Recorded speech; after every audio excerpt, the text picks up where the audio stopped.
to Redshift query question examples based on AWS Data Engineer topics by abylead. We offer cloud service introductions, exam question explanations, and practicing of real exams. Question 1. How do you cost-effectively improve query performance for monthly reports of large historical scans of time series in RDS? RDS MySQL read replicas can't scan large-scale data, and Aurora is unsuitable for data warehousing. Also, DynamoDB is inadequate for large time series scans. It is better to engage materialized views for speeding up repetitive and predictable queries. Question 2. How do you speed up multi-join aggregations with Redshift queries without big changes? Neither Spectrum nor enhanced VPC routing do speed up Redshift queries. Besides, Redshift concurrency scaling doesn't optimize query run times. In contrast, materialized views store pre-computed results to reduce times for computation-heavy queries. Question 3. How do you optimize Redshift query performance for growing analytics needs of large datasets? Spectrum is inadequate for internal Redshift query, and Redshift doesn't partition key-based. Moreover, managed workloads aren't suitable for individual query performance. Most advisable is to apply materialized views to store live query result for read-heavy loads with big datasets. Question 4. How do you most efficiently speed up SQL year-to-year reports with recent Redshift data and one-year-old data in S3? With copy, you don't load much faster to Redshift. Moreover, join clauses or unload transfers don't improve performance. The solution is to use materialized views to speed up predictable queries with SQL refresh to ensure updated data. Question 5. How do you efficiently automate Redshift materialized views refresh? Inefficient is to refresh materialized views with Apache Airflow, custom Lambda installations, or Glue ETL orchestration. You better improve performance with query editors scheduled SQL queries supporting materialized views.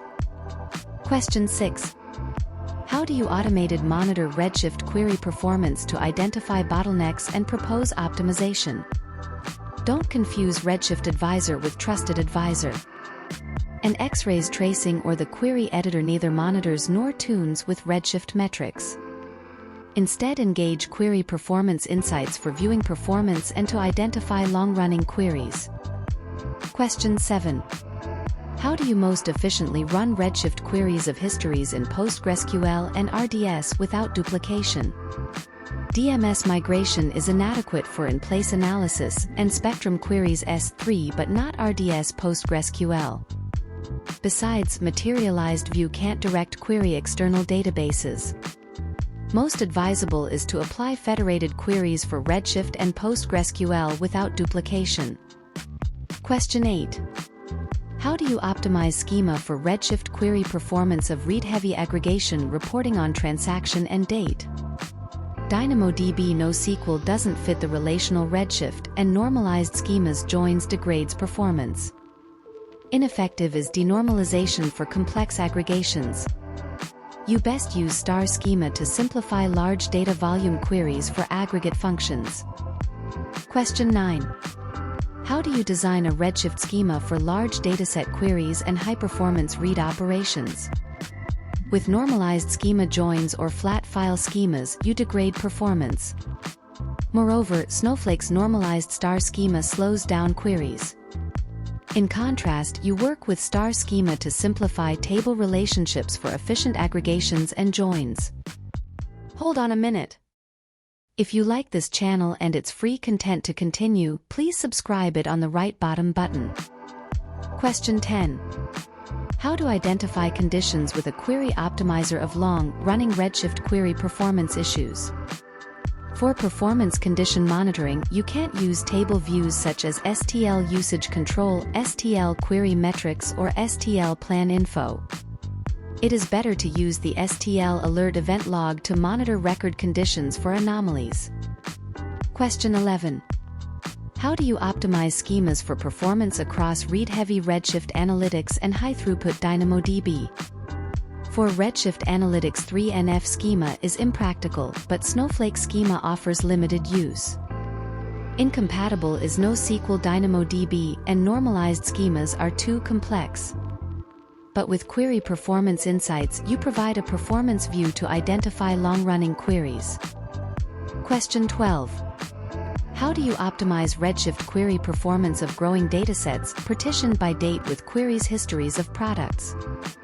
To increase cluster nodes is costly, and file compressing hinders scalability. Moreover, attribute partitioning for Redshift column storage is inadequate.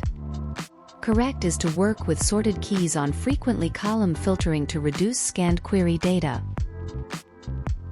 Question 13. How do you improve query performance on large historical Redshift tables with large-scale historical datasets? You can't really optimize storage with cluster node expansion or query performance with Spectrum. Also, vacuum is inefficient for large historical tables. The solution is to organize data with sort keys to minimize I/O for frequently accessed columns. Question 14. How do you give critical Redshift queries priority during peaks? Query prioritization can't be resolved with table sorting, multi-version concurrency control, or Redshift's STL locks. You better manage workloads with prioritized queues for critical queries during peaks. Question 15.